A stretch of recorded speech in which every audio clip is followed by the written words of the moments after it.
Assalamualaikum warahmatullahi wabarakatuh. Di sini saya Irsanul Nurhayadi akan menjelaskan tentang komunikasi. Protokol. Yang pertama adalah protokol. Protokol adalah sebuah aturan atau standar yang mengatur atau mengizinkan terjadinya hubungan komunikasi dan perpindahan data antara dua atau lebih titik komputer. Protokol dapat diterapkan pada perangkat keras, perangkat lunak, atau kombinasi dari keduanya. Pada tingkatan yang terendah, protokol mendefinisikan koneksi perangkat keras.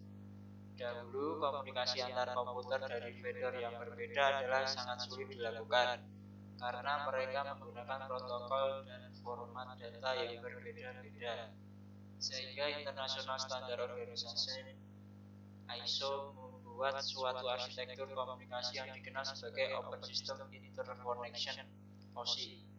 Model yang mendefinisikan standar untuk menghubungkan komputer-komputer dari vendor-vendor yang berbeda. Model OSI tersebut terbagi atas 7 layar.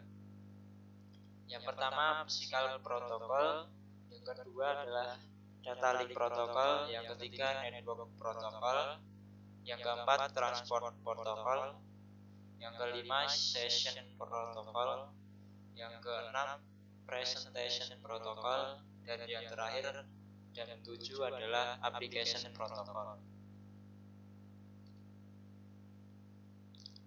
Suatu permintaan dihasilkan dari atas, contohnya application layer, diteruskan ke 6 layer di bawah yang setiap layer memiliki tugasnya masing-masing. 1. Physical layer. Ini adalah layer yang paling sederhana berkaitan dengan electrical koneksi antar peralatan. Data biner dikodekan dalam bentuk yang dapat ditransmisikan melalui media jaringan sebagai contoh kabel, transceiver, dan konektor yang berkaitan dengan layar physical. Peralatan seperti repeater, hub, dan network card adalah berada pada layer ini. Yang kedua, data link layer. Layer ini sedikit lebih cerdas dibanding dengan layer physical karena menyediakan transfer data yang lebih nyata. Yang ketiga adalah network layer. Tugas utama dari network layer adalah menyediakan fungsi routing sehingga paket dapat dikirim keluar dari segmen network lokal ke suatu tujuan yang berbeda pada suatu network lain. IP, Internet Protocol, umumnya digunakan untuk tugas ini. Protokol lainnya seperti IPX, Internet Packet Exchange.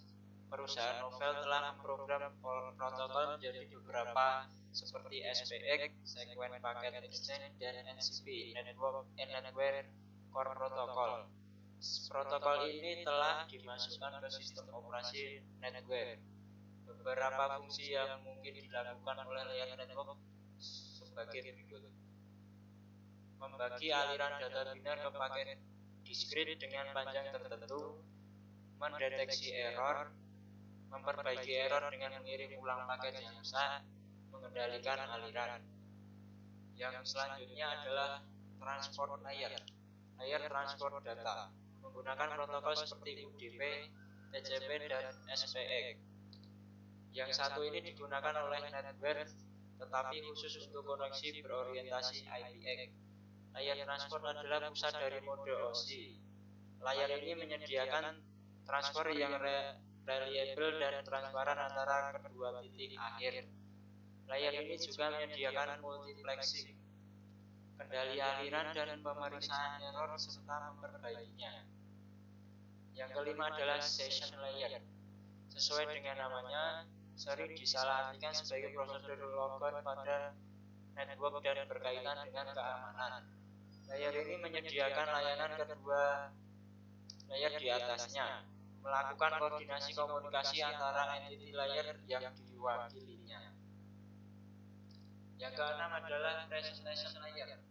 Layar presentation dari model OSI melakukan hanya suatu fungsi tunggal, translasi dari berbagai tipe pada sintaks sistem. Sebagai contoh, suatu koneksi antara PC dan mainframe membutuhkan konversi dari ABCDIC, Character Encoding Format ke ASCII, dan banyak faktor yang perlu dipertimbangkan, kompresi data dan enkripsi yang mungkin ditangani oleh layar ini. Yang terakhir adalah layer application layer. Layer ini adalah yang paling cerdas. Gateway berada pada layer ini. Gateway melakukan pekerjaan yang sama seperti sebuah router, tetapi ada perbedaan di antara mereka. Layer application adalah penghubung utama antara aplikasi yang berjalan pada suatu komputer dan resource network yang membutuhkan akses padanya. Berikut OSI reference model. Yang kedua, remote procedure call. RPC adalah sebuah metode yang memungkinkan kita untuk mengakses sebuah prosedur yang berada di komputer lain. Untuk dapat melakukan ini, sebuah komputer atau server harus menyediakan layanan remote procedure. Pendekatan yang dilakukan adalah sebuah server membuka soket, menunggu klien yang meminta prosedur yang disediakan oleh server. Implementasi RPC, Sun Microsystem Open Network Computing (ONC), RPC Specification XDR, EDR Standar, UDP atau TCP Transport Protocol. Kelebihan RPC, relatif mudah digunakan. Misal pemanggilan remote prosedur tidak jauh berbeda dibandingkan pemanggilan lokal prosedur, sehingga pemrogram dapat berkonsentrasi pada software logic, tidak perlu memikirkan low level detail seperti soket, marshalling dan unmarshalling. Yang selanjutnya robust atau sempurna. Sejak tahun 1980-an, RPC telah banyak digunakan dalam pengembangan mission critical application yang memerlukan scalability, fault tolerance, dan reliability. Kekurangan RPC adalah tidak fleksibel terhadap perubahan. Static relationship between client dan server at runtime berdasarkan prosedural struktur programming yang sudah ketinggalan zaman dibandingkan OOP. Selanjutnya, kurangnya location transparansi. Misalnya pemrograman hanya boleh melakukan pass by value, bukan pass by reference. Komunikasi hanya antara satu klien dan satu server, bantuan at time. Komunikasi antara satu klien dan beberapa server memerlukan beberapa koneksi yang terpisah. Prinsip RPC dalam program client server adalah sebagai berikut.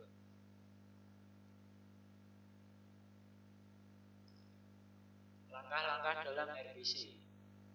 Client procedure call client stub in normal way. Yang kedua, client stub with message call and local OS. Client OS send message to remote OS. Remote OS give message to server stub. Server stub unpack parameter call server. Server does work returns result to the stub. Server stub pack in message call local OS. Server OS send message to client OS. Client OS give message to client stub. Stub unpack result return to client. Contoh implementasi RPC dan sub-RPC adalah sebagai berikut.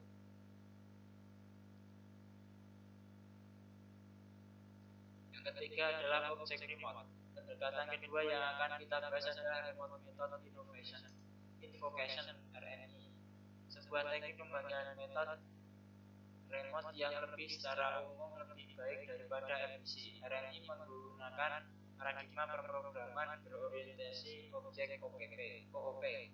Dengan RMI memungkinkan kita untuk mengirim objek sebagai parameter dari remote method dengan diperbolehkannya program Java memanggil metode pada remote objek.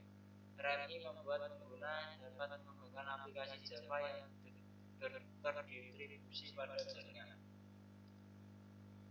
Yang terakhir, akses ke objek remote.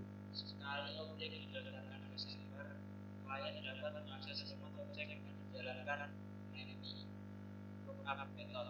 RMI menyediakan URL untuk pengaksesan ke remote object yaitu RMI host object, di mana host adalah nama server tempat kita mendaftarkan remote object dan objek adalah parameter yang kita gunakan ketika memanggil metode. Klien juga harus menginstal RMI Security Manager untuk memastikan keamanan klien ketika membuka soket ke jaringan. Java memiliki sistem security yang baik sehingga user dapat lebih nyaman dalam melakukan komunikasi pada jaringan. Selain itu, Java sudah mendukung pemrograman berorientasi objek, sehingga pengembangan software berskala besar sangat dimungkinkan dilakukan oleh Java. RMI sendiri merupakan sistem terdistribusi yang dirancang oleh Sun pada platform yang spesifik yaitu Java. Apabila Anda tertarik untuk mengembangkan sistem terdistribusi yang lebih portable, dapat digunakan Corba sebagai solusi alternatifnya. Sekian video pembelajaran dari saya dari pertemuan ke-9. Terima kasih. Wassalamualaikum warahmatullahi wabarakatuh.